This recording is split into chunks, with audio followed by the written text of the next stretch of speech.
सातारा जिल्ह्यामध्ये सामाजिक न्याय संघर्ष मोर्चा हा यशस्वी झालेला आहे। मातंग समाज व इतर 58 जाती यांच्यासाठी आरक्षण उपवर्गीकरण व्हावं यासाठी सातारा जिल्ह्यामध्ये आज जिल्ह्यातून तमाम 11 तालुक्यातील मातंग समाजातील लोक व इतर 58 समाजातील लोक माननीय जिल्हाधिकारी कार्यालयावर मोर्चासाठी आले होते आणि चांगल्या पद्धतीचा मोर्चा झाला। जिल्ह्यातील समाज बांधव हा अतिशय चांगल्या संख्येनं माननीय जिल्हाधिकारी कार्यालयावर उपस्थित राहिला।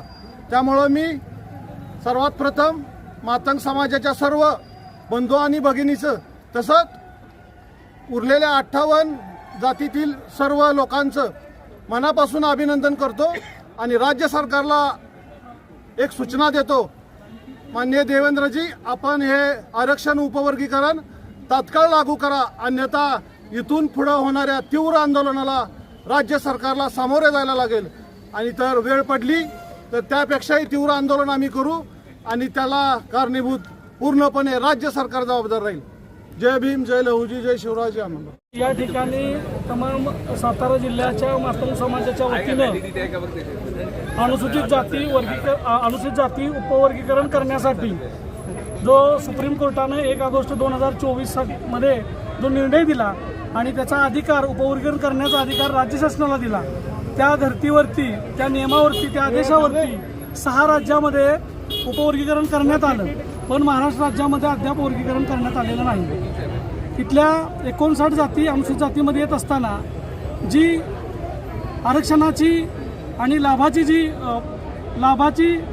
जी प्रक्रिया आहे त्यामध्ये मातंग समाज असेल आणि इतर तत्सम जाती असतील त्यांच्या नोकऱ्यामध्ये, शिक्षणामध्ये प्रचंड विषमता निर्माण झालेली आहे। त्यामुळं इतर राज्यामध्ये तात्काळ येत्या पावसाळी अधिवेशनामध्ये मुख्यमंत्री साहेबांनी तो कायदा पारित करून इथल्या वंचित घटकाला न्याय देण्याचं काम करावं, ही मागणी घेऊन आम्ही सातारा जिल्हा कलेक्टर कार्यालयावरती सामाजिक न्याय संघर्ष मोर्चाच्या निमित्ताने या ठिकाणी आलेलो आहोत।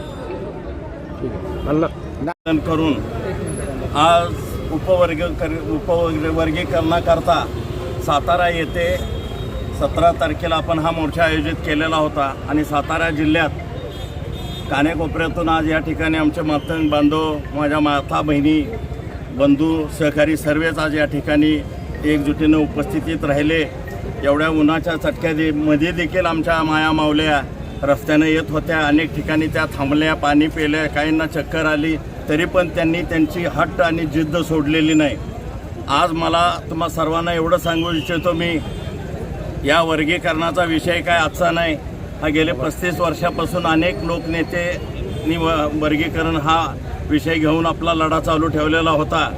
परंतु आत्ताच माझ्या सहकारी मित्र कामानीने सांगितलं की 1 ऑगस्ट 2024ला ज्या वेळेला हा सुप्रीम कोर्टाचा आदेश आला त्यावेळेला आमच्या समाजाला एक आशेची किरण निर्माण झाली आणि ह्या गेले 2 वर्षात ठिकठिकाणी, अनेक ठिकाणी जिल्ह्यामध्ये, प्रत्येक जिल्ह्यामध्ये, शहरामध्ये, तालुक्यामध्ये लोकांनी एकजुटीनं मातंग समाज जमा करून चांगल्या पद्धतीचे त्यांनी मोर्चे आणि निवेदन सरकारला देण्याचं काम केलेलं आहे। मित्रांनो, वर्गीकरण हे आमच्या 59 जातीच्या ह्याचा प्रश्न आहे, जीवनाचा प्रश्न आहे आणि त्यामध्ये आम्हाला जे काय उर्वरित आमचे सर्व घटक आहेत, आमचे जे इतर बांधव आहेत, या सर्वांना एक चांगल्या पद्धतीचं ज्याच्या त्याच्या पद्धतीनं वर्गीकरण व्हावं हीच आमची ह्या सरकारकडे मागणी होती आणि त्याकरता हा मोर्चा सातारा जिल्ह्यातून आम्ही चांगल्या पद्धतीनं काढण्याचं ठरवलं। आज मला एक सर्वात महत्त्वाची गोष्ट सांगायची आहे की आजपर्यंत मातंग समाज हा कधीच एकजूट झाला नाही। आम्ही वेगवेगळ्या संघटनेचे पदाधिकारी एकत्रित येऊन आज या ठिकाणी मातंग समाजाचा हा मोर्चा काढण्यात आला, कारण वर्गीकरण ही सर्वांना महत्त्वाची गोष्ट आहे। आज आमचं आणि इतक्या वर्षापासून आम्ही काम करत आहे, परंतु आज आम्हाला कुठंतरी समाजाला न्याय मिळण्याची वेळ आलेली आहे, म्हणूनच आम्ही सर्व आज एकत्रित आमच्या हेवे दावे बाजूला ठेवून सर्व आज आम्ही या ठिकाणी एकत्रित आलो आणि हा मोर्चा सुरू केला। पुतळ्याला हार घालून राजवाड्यावरून हा पुतळा मिरवणूक आज कलेक्टर ऑफिसपर्यंत आणण्यात आली। आम्हाला रस्त्यातच कलेक्टर साहेब भेटले, त्यांनी निवेदन घेतलं आणि ते म्हणले माझ्या पद्धतीनं मी तुमचा रिपोर्ट चांगला शासनाकडे पाठवीन.